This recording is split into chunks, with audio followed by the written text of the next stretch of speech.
everyone, Dean Willett with Dean Sells AZ. I had a conversation last week with Debbie McBee on Twitter. We're talking about bank-owned properties and some of the questionable practices on some of these banks. It reminded me of a deal earlier this year I did. I was working with a client, out-of-state client. He put in a couple offers on houses and had been outbid. Then he fell in love with this townhouse. He really wanted it. It had been on the market for 4 days and there were no offers. So we talked about it, and he decided he didn't want to play games. He just wanted to come in at full price because he thought it was worth it to him. And it was $75,900. The bank accepted it.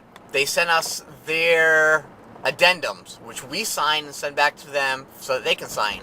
Well, the next day I hadn't got them back yet, so I called the real estate agent. The real estate agent tells me that CITIBANK has now issued a highest and best on this property. I'm like, highest and best? We have a verbal agreement. Well, we didn't have a written agreement, so they were backing out. They wanted highest and best because another offer had just come in. So I talked to my client. My client asked me what I thought, and I gave my honest opinion. I told him I thought it was complete bullshit. You know, we had a verbal agreement, if not written yet, because the bank hadn't signed back the documents yet, but we had signed their addendum. So I thought we had a verbal agreement. He felt the same way, and he said, screw them, basically. I want out of this. I want nothing to do with this property. So I pulled up that listing this weekend after Debbie and I were talking, just to check it out, see whatever happened with it.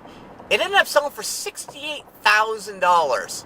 So basically, over $7,000 the Citibank lost by getting greedy at the last minute. They get a last minute offer. They try to create a bidding war after we have a verbal agreement, and we called their bluff and pulled out, and they ended up losing over $7,000, almost $8,000 on the deal.